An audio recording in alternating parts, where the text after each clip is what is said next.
You and I, Quartz, we weren't exactly spring chickens by the time we signed with OCWFED. Couple of guys already into their 30s as rookies. We'd already seen our respective wars in our pasts. We'd already fought harder than most be willing to before we even got a foot in the door. The day I got that call feels like a blur. That part of me back then was willing to do anything with that second chance to become the best. Whether I agree with all of those decisions or not, I know it didn't take long. But we both quickly found out we needed an ally, needed somebody to stand beside. A young blue chipper, a man who understood the hustle like we did. A sharp-tongued athlete destined for greatness. AWOL. CQC. We beat you to become #1 contenders, and even back then, it was you that was given the title shot first inside Perfect Circle. And you won. Summerside 2018. The time had come. You were upset, and much is clear. And you cheated to get what you thought was yours.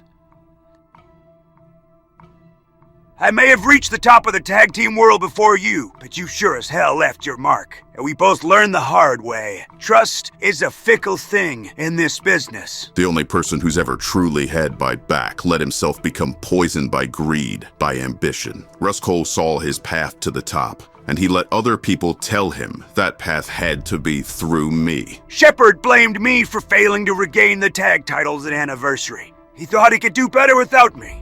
I guess for a while he did. Devil's Night 18 had my mind set on revenge. I walked out a loser while you and Russ Cole continued your reign. After that, it was a long, tough road. I let everything and everyone get in my head. I had to be better, meaner.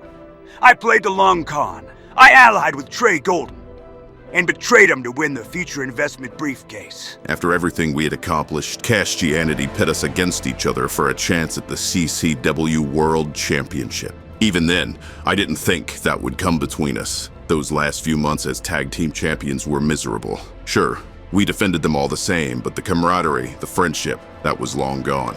I became convinced that damn briefcase was the only way to save my career. I became so obsessed with not failing to cash in and becoming a running joke that I held it so long half the damn company forgot I had it. Only to hold it up against B-17 in a cage and lose it. I even had one last chance to prove Shepard wrong at Lucian 14, and once again, I was left looking up at the lights. Winning my first world championship was bittersweet, and it cost me a partnership I never knew I needed. I lost it as quickly as I won it. And then, inside the Elimination Chamber, at Resolution 14, you let B-17 in with that briefcase, and the rest is history.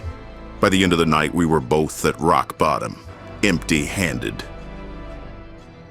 I fell apart after that, lost myself, became something I didn't like.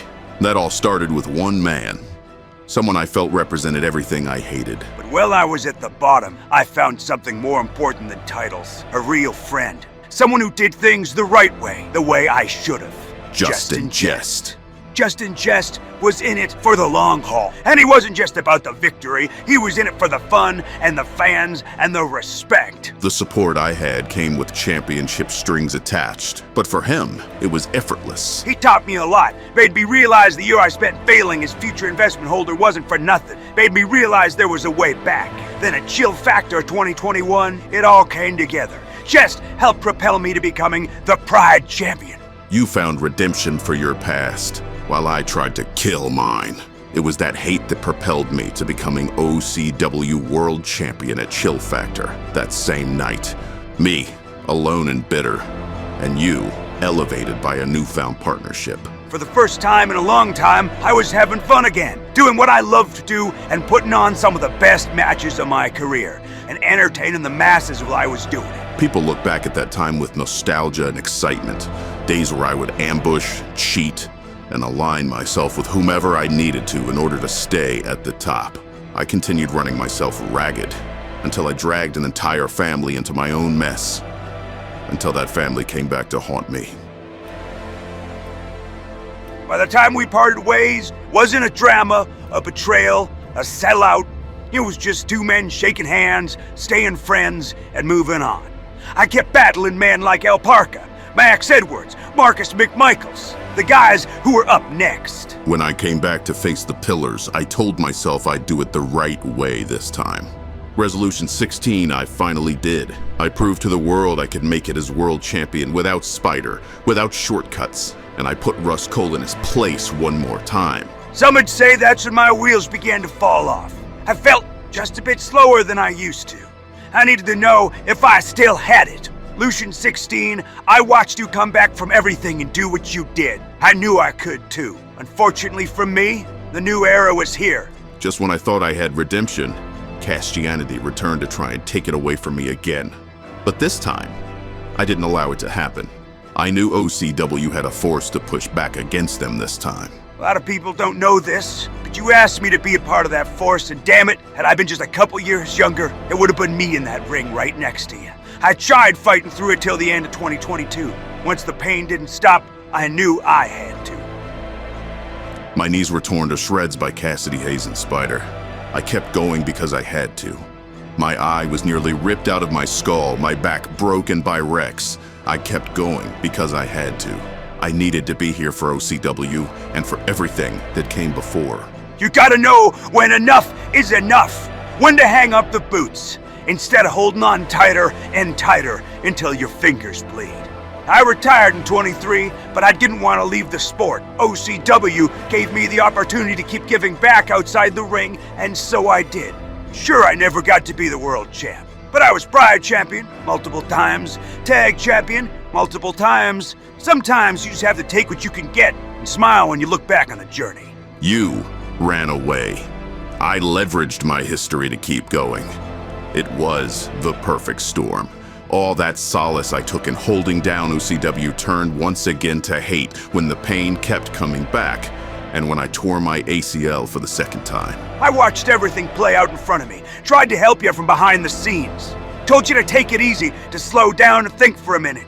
You didn't do that, not till it was already too late.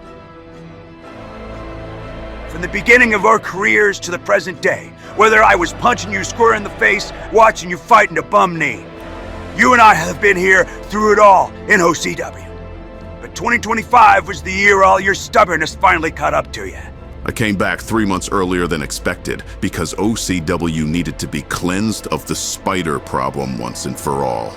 I came back 3 months earlier than expected because the world needed to know that B-17 was not the man he pretended to be. And somewhere along the way, your mind got even more twisted up than it usually was. Running head first in a 1-on-4 situations, forgetting what year it was, forgetting who the hell you were. I planned on letting it go, up until Resolution, when you walked away to do the bidding of a man who only plans to use you up and spit you out. No. You saw an opportunity for one more chance at the spotlight. You're bitter that you quit 3 years ago and that I never did. You're bitter that throughout all of our crossroads, I'm the one that ended up as the best. I'm the one that ended up in the Resolution main events. I'm the one who ended up as the world champion. You believe what you want, but either way, at the Clash in Toronto, I'm gonna remind you what OCW is all about. Cort Marshall's gonna be for you what Justin Jest was for me all those years ago. I'm gonna put you down quickly and painfully and reclaim my spot at the top of OCWFED once and for all.